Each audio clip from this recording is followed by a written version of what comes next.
We are still awaiting the last final results. At this moment, poll workers are counting the votes in Nevada and Georgia, two important swing states. Yet, today we are trying to grasp, to understand the first results of these elections in the states. During yesterday's midterms, American voters decided whether President Biden could implement his plans for the coming years. As such, these voters are also determining the political course of the US. Our speaker today will point to the most interesting, most important, most striking results that we have seen so far, and he will also contextualize them. This expert is political scientist Peter van der Heiden. He teaches American studies. He is doing research on the rise of neo-populist movements. And he also wrote a book on American presidents titled Weirdos in the White House. So at the end, he will also tell us whether we are risking another weirdo in the White House during the next elections. Peter replaces political scientist Chris Nijhuis, who unfortunately fell ill. I am Adriaan Duiveman. I work for Radboud Reflects, and I will moderate this meeting. We will start with 20 to 30 minutes of interview, and after that you can also ask your questions.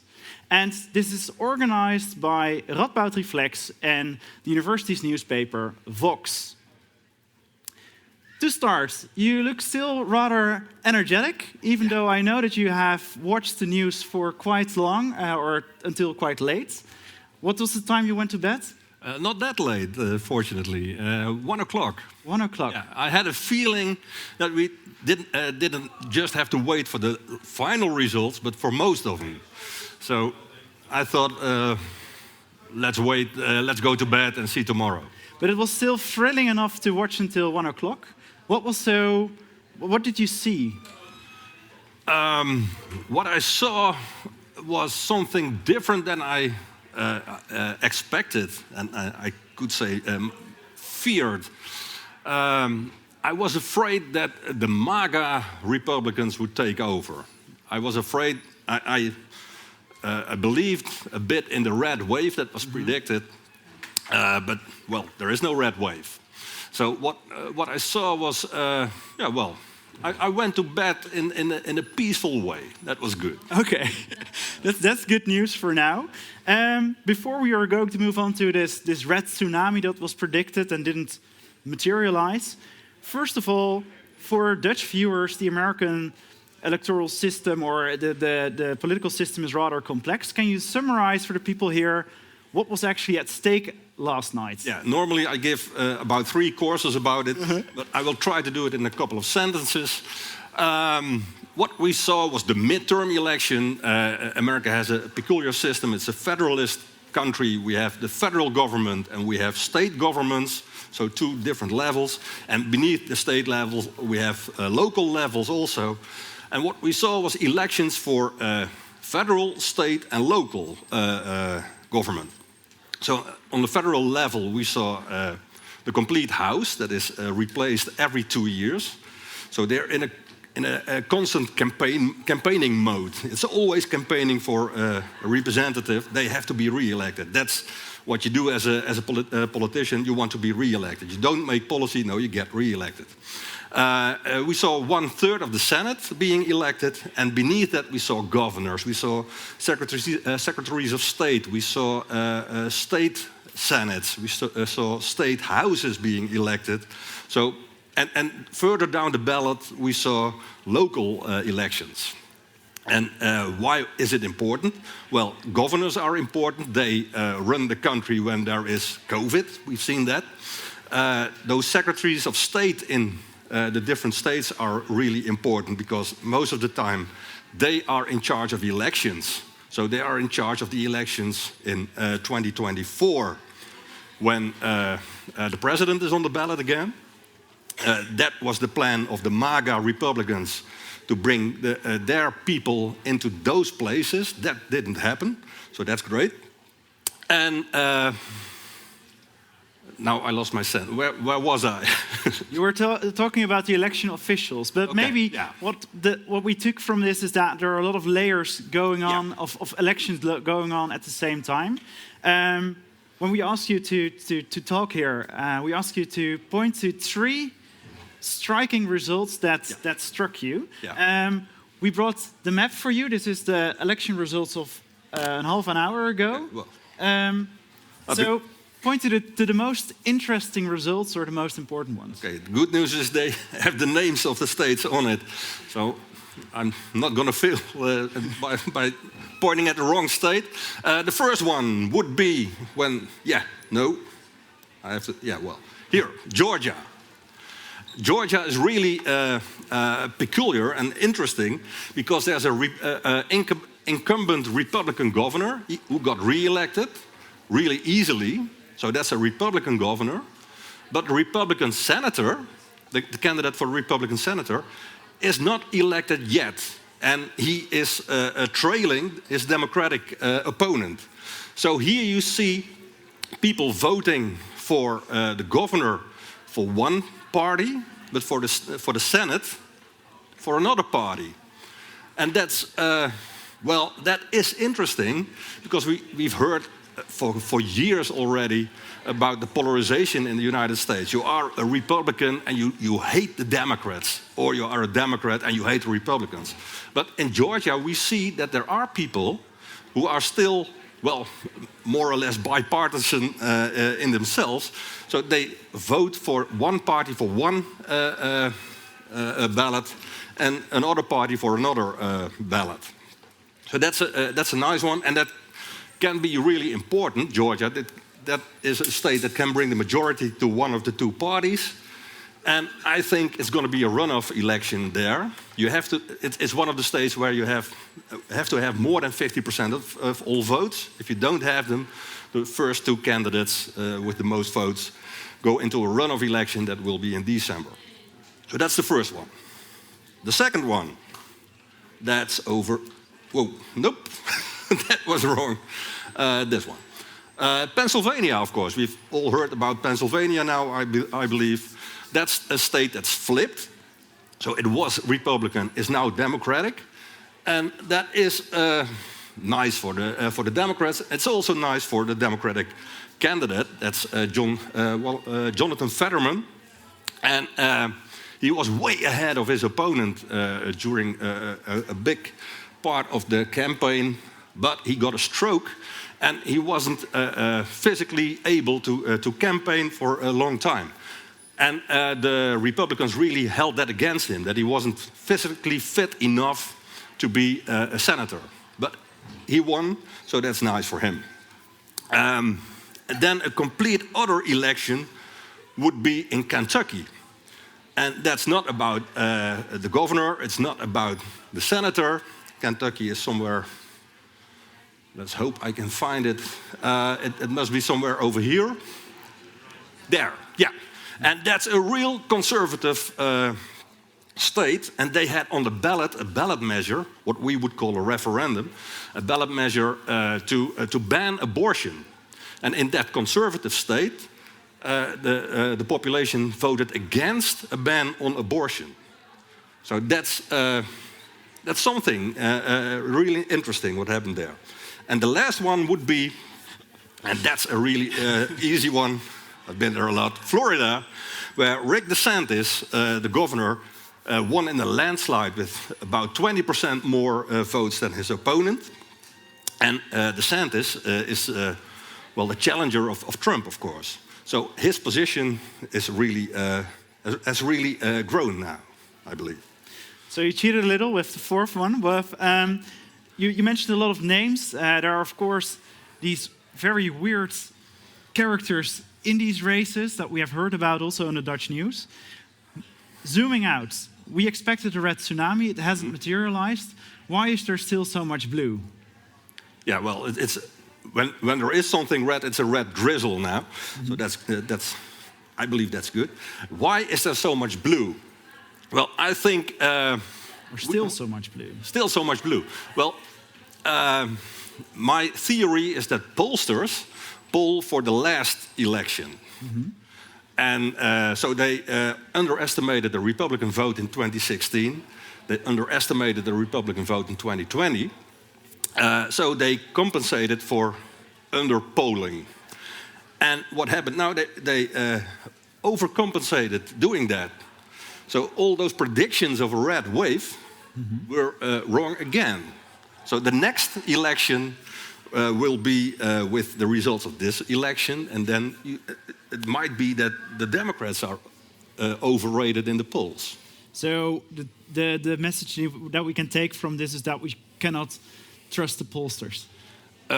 Polls are really nice for historians. So they always poll the last election. They do it now, not the current election. They do it.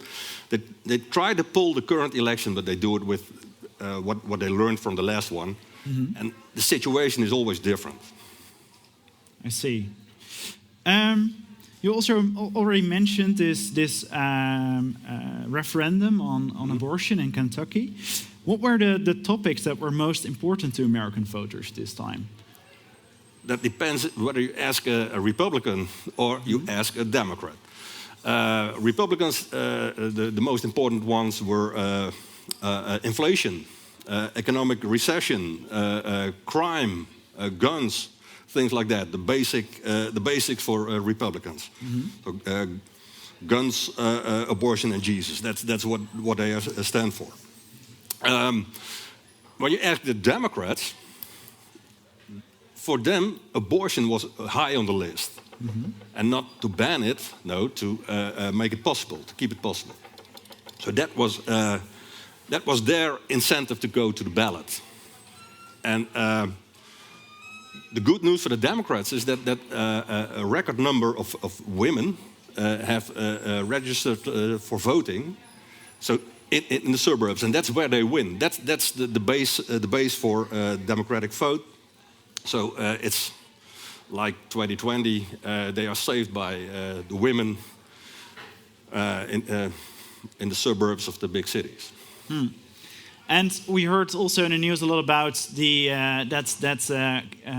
Clinton's famous quote, "It's the economy, stupid," would also be that also would apply to this election. That the economy was very important.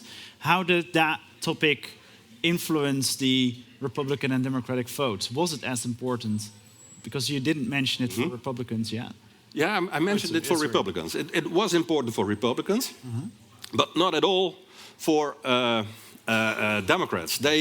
For them, the most important thing was abortion, but also democracy. What Biden said in two of his last speeches, it's about dictatorship versus democracy. How democratic will America be when we have those MAGA people running elections, things like that. So that was high on the list for Democrats and even for independents, I believe. And well, you win when you get the independents in your column. So you mentioned the independents. There, of course, there's this two-party system. You're a political scientist and a historian. You look back at the past. For centuries, there has been this two-party system in the United States. We hear a lot about polarization now. Is it that much worse than it was in the past? Well, that depends on how you define the past. I have a nice thingy here, a figure.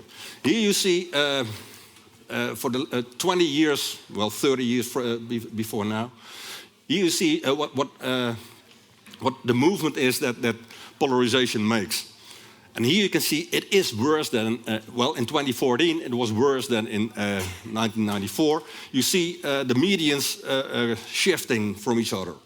So people who are really liberal are further away from the median Republican than they were in 1994. And vice versa. And I don't have any data after 2014, but I'm sure it's worse now. But the good news is what we saw in Georgia. There are some signs that polarization is not that absolute as we think. So that's hopefully a good sign. within these two parties, these members, the members represent a wide range of political standpoints. There are these two blocks, but in these parties there are more left-leaning members and more right-leaning members, and also candidates on both sides. Can we also see during this election or the run-up to it a change in or a shift in the ideology of these parties themselves? Is there also something shifting there? That's not an easy question, I believe. But well, first, those parties are indeed they are a big tent, as they are called, with lots of different viewpoints. When you compare it to our parliament, the Democrats would be from the SP to, well, half the Liberal Party, half the VVD. And the Republicans would be from, well, Forum or the PVV to halfway the Labour Party, the Partij van de Arbeid. So it's left and right in one party. One of the best examples is Joe Manchin. He's called a Dino, a Democrat in name only. He's a Democratic senator from West Virginia. But the way he votes, he looks like a Republican. It is a heavy Republican state where he is senator. But nobody knows why he is a Democrat. So he's one of the 50 Joe Biden has to work with in this Congress. So in practice, he has only 49, maybe 48 Democratic senators, because we have Kirsten Sinema, our Dutch girl. Well, she has Dutch ancestors. She is a bit like him too. So those are the outliers in that party. The Republicans are more of one bloc. Well, they were more of a bloc because they have that MAGA part now, and that will be a bit bigger, I believe, after this election. Your question was, do we see a shift? Let's try to answer that one. Well, when you look at Pennsylvania, that's a left-wing senator. Jonathan Fetterman is a working-class hero. So there you could say, well, it's a shift a bit to the left, but only in that state. There are so many different candidates that you cannot say, well, that party makes a shift to the left or to the right. The only thing you can say is that the Republicans try to make a shift to the right, but they are, well, I think, punished by the electorate for doing that. Also, within the Republican Party, you mentioned left and right within the Democrats. Within the Republican Party, there are the MAGA caucus is very present at the moment. They are the Trumpists.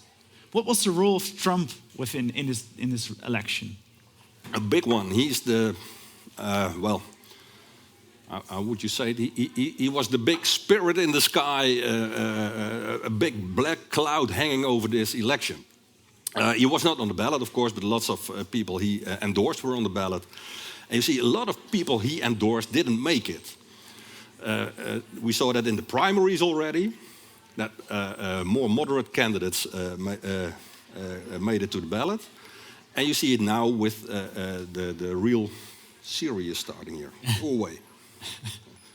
Always the same. And you see it now with the elections that the hardcore MAGA candidates, they lose from Democrats. So the role of Trump is clear, I believe. Well, he's played out. That is the role he gets after this election. He made that big announcement yesterday or the day before yesterday that next week there will be a great announcement. Everybody thinks he's going to say that he's going to run for president again, and maybe he will. But yesterday was a clear sign for Trump that his role is played out. And well, I heard one of the commentators say on CNN, why take the only one who would lose from Biden? That is Trump. Yeah. Every other Republican will win from Biden next time. Would Trump himself get the sign, you think? Well, he's not that sensible, I believe. Talking about the senses of Trump, or his lack of sense, he of course made the claims that there was large-scale electoral fraud during the last run for presidency. Yeah. During this election, the GOP invested a lot in training poll officials and election officials and poll workers to trace voter fraud. Do you think that in the coming weeks there will be a lot of lawsuits about voter fraud? Is that? Yeah, I'm sure. Yeah. Well, it started already. There was around Phoenix, that county, there was a problem with the voting machines. So, and immediately Trump started tweeting, "There's something bad going on. Let's look at that." So there will be some contesting of those results, I believe. And when the difference is really small between, well, look at Georgia with the leading Democrat has, I believe, 49.3, and his Republican opponent has 48.8. Well, that is about 10,000 votes in Georgia. Mm-hmm. There will be recounting, lawsuits, things like that. Trump calling and on the phone and asking for more votes, things like that. To find another 10,000 votes. Find me the votes. Yeah. So, what effect will that have on American politics? That we'll have these lawsuits in the coming years, probably, or how long will this take? Yeah. Well, I think. One of the things I got out of the exit poll yesterday was that the American public has had it with that kind of politics. One of the questions was, are you satisfied with, well, do you think we have fair elections? And over 60% said, yes, we think we have fair elections. So that is also a part of the Republican Party. Mm-hmm. Because they're well, it's a bit 50-50. They're in balance. So even Republicans think that there are fair elections.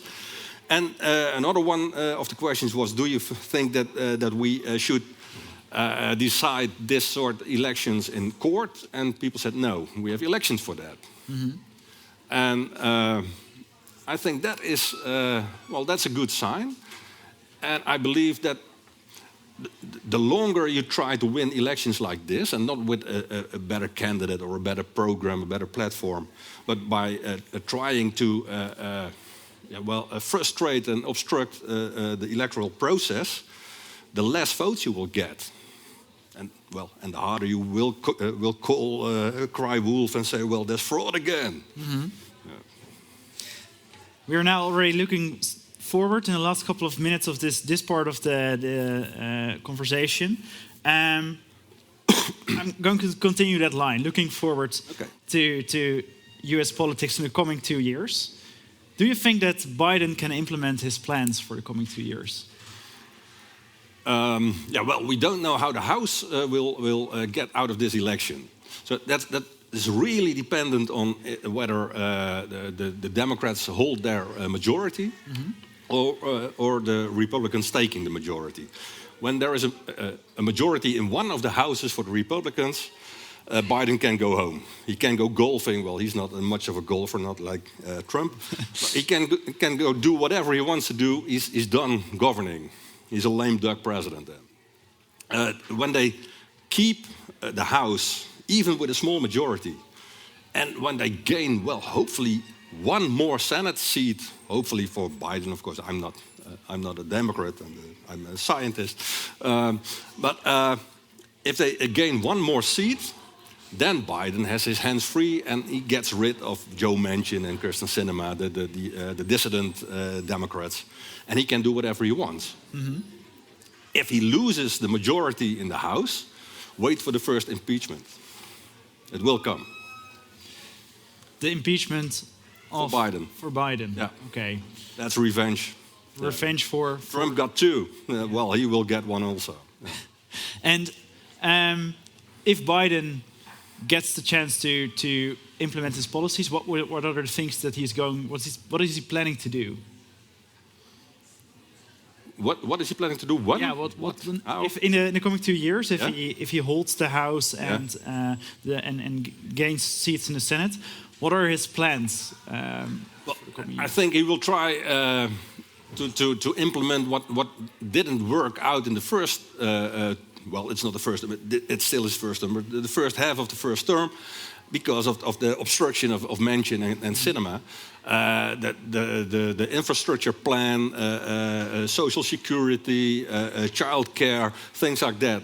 What his plans were, well, almost social democratic. What he wanted to do. It was a Lyndon B. Johnson on steroids, and that's what he's going to do then, if he gets 2 majorities.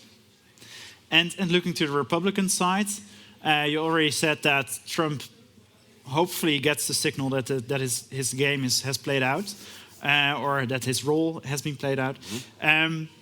Who will be the Republican candidates in the 2024 election? I put my money on Rick DeSantis. I think it will not be an uncontested primary in the Republican Party. It's not that Trump can say, well, I'm the candidate now and there will be no contest like there was 3 years ago. Now, Rick DeSantis, he's even more popular under Trumpists because he can win. They can see he can win, and maybe he's worse than Trump because he's smarter. He knows what politics is about. Trump had no idea. So for the Democrats, he is actually more dangerous. Yeah. Okay, that's interesting. Because he has the same agenda as Trump, but he knows how to implement it. You just refer to Trump as this dark cloud that was over this election, but there's an even bigger dark cloud than for the Democrats at the end of the horizon. Yet, that's my last question for this interview part. And then we move on to your questions. The last time you were standing in exactly this spot and you were talking about the elections, it was the election that Trump got elected. Yeah. How do you, if you compare these 2 events, what's the difference? Well, I'm really glad I didn't make any predictions now. I did it then, and well, I had a column in that current issues course, and I started with my mea culpa, that I was really wrong and sorry and things like that. Well, I had a small bit of a prediction with you yesterday, and I told you there might be no red wave. Maybe they underestimate the Democrats now. And that's exactly what they did. So I'm really happy now. So you regained your status as a predictor.